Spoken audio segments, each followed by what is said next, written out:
really feeling like you needed a win somewhere. Now, if you just narrow that down to the Cup side, does it eat on you at all that you haven't won since New Hampshire, and does it are you kind of anxious to win a sort of a race for it win rather than a rain win? Yeah, I mean, obviously, I want to race for a win for sure. On the nationwide side, I feel like I was owed at least one win just because how good we've ran this season and took so long to win a race, and how many times we've been in position to win a race and haven't won. On the Sprint Cup side, we haven't been in position to win enough races to feel like it owes me one, So definitely we're out there trying to win every week. But there on the nationwide side, it's just a different story for me because we're so close over and over and over again. And we need to be the same way over here on the Sprint Cup side, which is going to take a little bit of time. Thanks. Thank you. And our next question comes from Michael Vega of Boston Globe. Please state your question. Hey, Joey. Thanks for taking the call today. I just wanted to ask you a little bit about any fallout from Pocono. I mean, is that all behind you now? And have you had a chance to clear the air with Kevin, and do you intend to? I put it all behind me. I have not talked to him, but that's all in the past, and we're looking ahead and trying to get this Home Depot Toyota into the chase. We're close. We just need to have good, solid finishes, and definitely need a lot better finishes than what we had last week in Sonoma, and definitely need to be just have a good, consistent finish this week in New Hampshire, and trying to get where we need to be. So all that's in the past. I just look ahead. Thanks.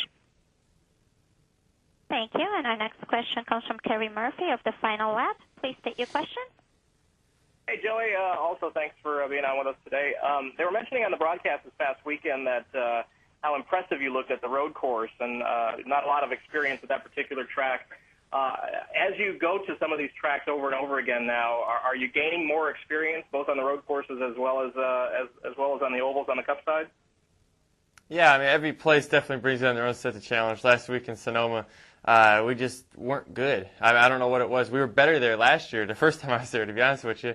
And, but, I mean, you look at road courses like that, and that's just about surviving. If you survive that race, you're going to have a solid top 15 finish at least. So we failed on surviving, and that's sometimes it's things you can't do much about, and some things you can do much about. Some things about. So that's kind of the same thing at most racetracks, just at Sonoma more than others. But definitely learn a lot every time I get to these racetracks, even more every time I get here.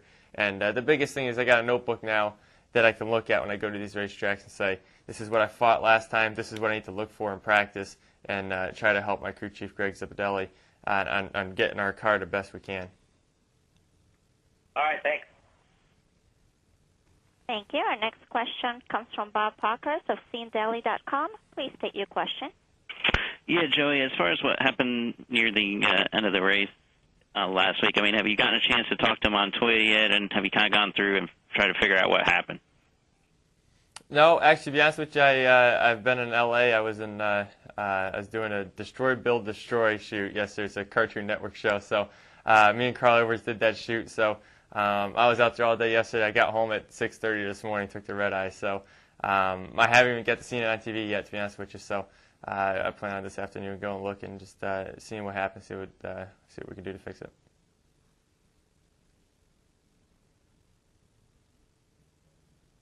Thank you. And our next question comes from Reagan Swan of NASCAR.com. Please state your question. Joey, it seems like every driver remembers where they were and what they were doing when they got the call from a team owner to come drive for them.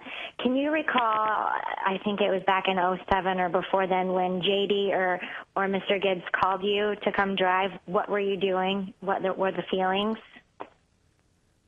We actually kind of went to them, so it was a little bit different. It wasn't an actual phone call, For me, we knew Scott Zipadelli really well. Growing up in Connecticut, he was from up there, and at the time he was car chief in the 18 car over here at Joe Gibbs Racing, and he got us meeting with JD, and then I remember we were sitting there with JD, and we had this little video made up with just things I've done and stuff through my career.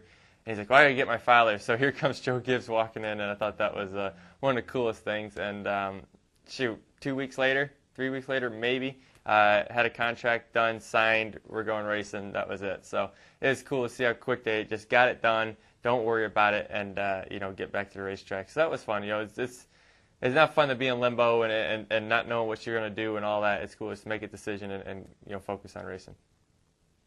Thanks. Again, ladies and gentlemen, if you do have a question, please press star 1 on your telephone keypad at this time. And our next question comes from Sean Akers of Anthem Media Group. Please state your question. Good afternoon, Joey. Can you just talk about the final races and the race to the chase? Obviously, Michigan is a track that you've run well at, and it's going to be key for you coming back. So, can you please just talk about those final races coming up to the chase, and where do you expect to be at that time?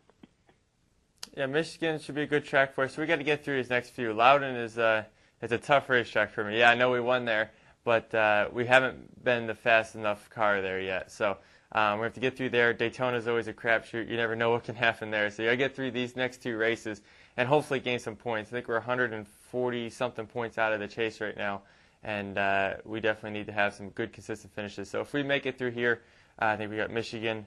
We got quite a few here coming up. I can't remember them all, but that we've run good at. So if we get through these next 2 weeks, we'll be able to, hopefully make up some points through the next through and try to make it to the chase by the time Richmond comes around. Okay, thanks. Thank you. Our next question comes from Dwight Drum of racestake.com. Please state your question. Thank you.